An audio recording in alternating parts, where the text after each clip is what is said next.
Montu is the ancient Egyptian falcon god of war. There is also a widely praised roller coaster named Montu that resides in the Egyptian area of Busch Gardens Tampa Bay. It is said that this is the best inverted coaster in North America, and some may dare to say the world.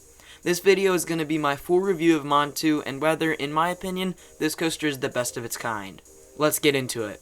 Montu was manufactured by Bolliger and Mabillard, or B&M, in 1996.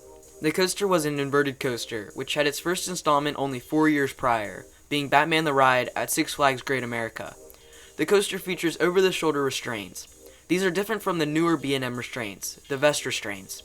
Traditionally, over-the-shoulder restraints came down over your shoulders. Pretty simple.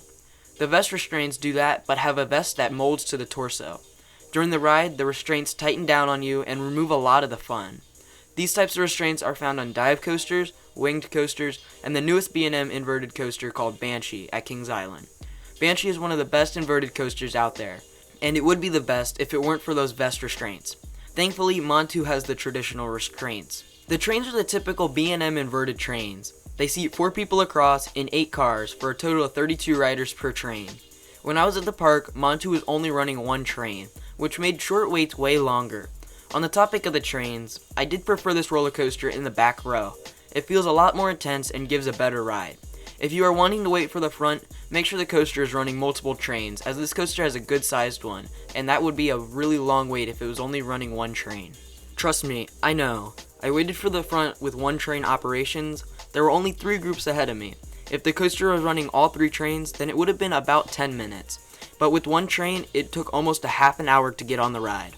Before you get to the coaster, there is a huge temple entrance that you must pass under to get to the line.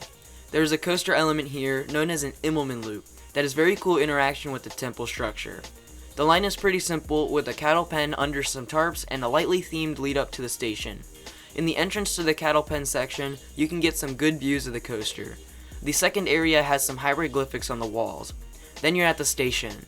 The lines were not too bad when I was at the park, yet this line took forever as they were running 1 train operations. Getting into the layout, you first dispatch out of the station and make a 180-degree right-hand turn into the lift hill. This area used to have live alligators, but they were relocated to a habitat within the park. The lift hill takes you to the highest point of the ride, standing at 150 feet tall.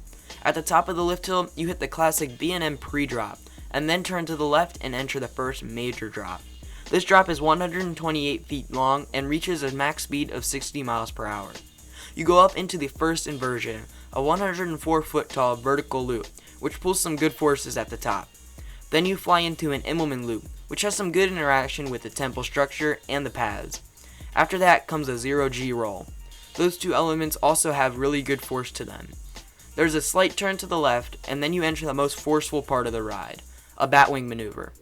This consists of 2 back-to-back inversions, a dive loop straight into an Immelman loop. When I say the most intenseful part, you feel like the coaster is trying to rip your legs off at the bottom between the 2 loops. There's a little bit of headbanging going on here too, but it is made up for with the super intense element. You then fly into the mid-course brake run. After being slightly slowed down by the mid-course brake run, you bank and turn to the right into the 6th inversion. This is a 60-foot tall vertical loop. After the loop comes a right-hand upward helix. Leading into the final inversion is a left-hand turn. That final inversion is a corkscrew, which is insanely intense. After this, the coaster hits the final brake run. If all that wasn't enough, at least half of this ride is in the trenches. This makes the ride that much better. Going in and out of those trenches is so cool. Not just on the ride, Montu is a really cool coaster to watch just because of those trenches. The second half is definitely not as strong as the first half, but most coasters do have the ending to be a little lacking in forces and speed. I actually like a little break in intensity. It brings another dimension to the already amazing coaster and does not make it overpowering in intensity.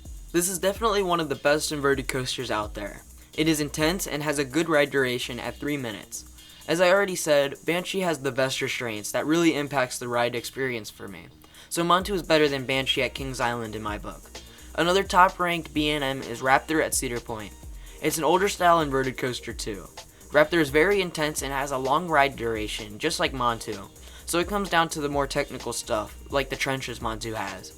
I do have to say that I like Raptor's layout better. I think it's more intense overall, making it a fun experience. But Montu's trenches are something else. It's a hard decision to say which is better, but I still think Raptor at Cedar Point is the best B&M inverted coaster I've ever ridden. So that's how I think Montu stands against some of the other highly praised inverted coasters in North America. Now, to say that Montu is the best inverted coaster in the world is a whole nother ballgame. I have not been able to ride any inverted coasters outside North America, so I have no idea if that is accurate or not. Since I have already determined Raptor is over Montu though, I'm not going to be able to say it would be the best in the world. Alright, so to sum up this review with a pro and con list. I dislike, well, nothing. There was not much headbanging compared to some other coasters with over-the-shoulder restraints. The ride duration is great, the layout is intense and fun. Also, those trenches are unlike anything else. If I was to nitpick, the ride was only running one train, but that all is depending on when you go. I really can't say anything bad about this ride. With that being said, for my final score of Montu at Busch Gardens Tampa Bay, I give it a 10 out of 10. There's really nothing you can do to make this coaster better. It's a very solid coaster. Thank you so much for watching this review of Montu at Busch Gardens Tampa Bay. Let me know what you think of this coaster in the comments. If you liked it, please leave a like and consider subscribing, as I plan on making more review videos like this in the future. Until then, peace out.